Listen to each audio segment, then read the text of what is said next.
In the winter season, around December 25th, the people celebrated the winter solstice.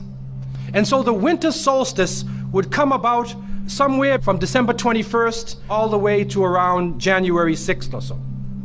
And so the people of the north would celebrate different holidays, have different occasions based upon the winter solstice. In the wintertime, there is a period where there is no light.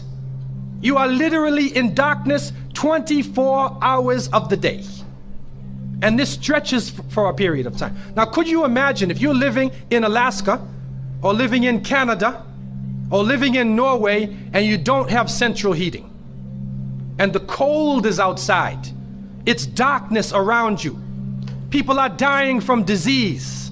It's a terrible time, and every family would probably lose somebody, or they would know of somebody dying from the cold and disease during that season. This is the winter solstice.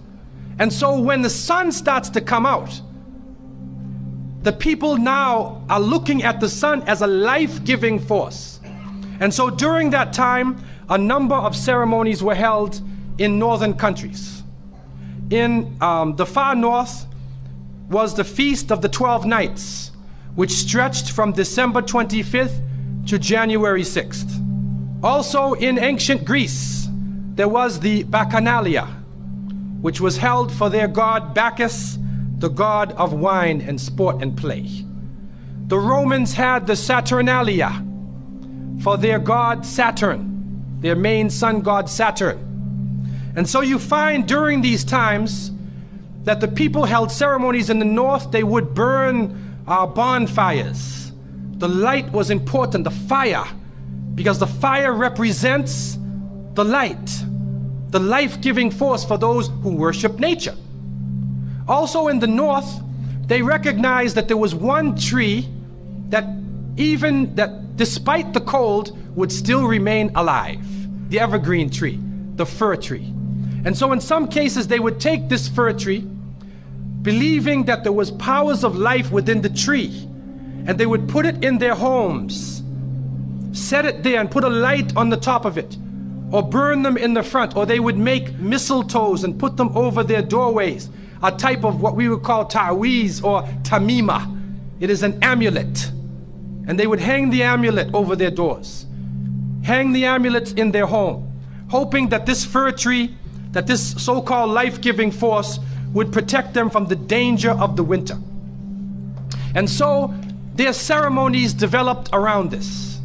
And this went on for hundreds of years.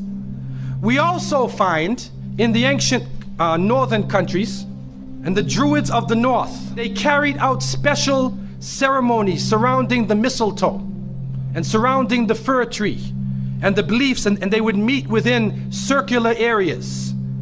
And they had a secretive cult that spread throughout the far northern countries. One of the interesting individuals, and you can look this up if you can find it in the dictionaries or encyclopedias, is a man called Mithra or Mithras. This is a very mysterious character. And when you look at history, you find that this individual called Mithra was born on December 25th. His day of the week was the 7th day of the week, that we still call Sunday. He was supposed to be the son of the sun god himself, and they had a special sacrament made up of bread and wine, and they would make this drink during this time, and supposedly he died for the sins of the people. Sounds familiar, doesn't it? But when you try to find Mithra or Mithras in the encyclopedias, they, through state intervention, erased the name. Why is this?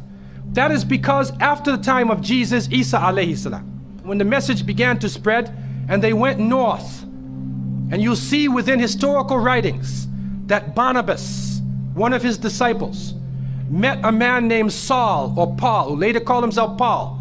Paul said he saw Jesus on the Damascus road, and he went to the disciples, but the disciples turned against Paul. Only Barnabas stayed with him. But when Paul and Barnabas went into Greece, Barnabas left him. Now, what is the reason why they all left him? What are the concepts coming through Paul? Many people say, well, they left him because he was Saul before and he used to torture the early followers of Isa alayhi salam. But also you can see, and if you look at present day Christianity, that most of the concepts of the Trinity, of the blood sacrifice, the original sin, and most of the concepts which relate to more than one God are coming through Paul. The preachers are quoting Paul sometime more than Jesus during their sermons. And so Barnabas left Paul.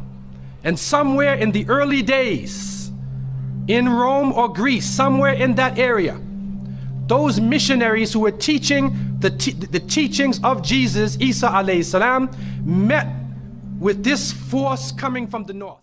يا رب قد ضاقت علي ملامحي وبقيت وحدي في الذنوب أعاني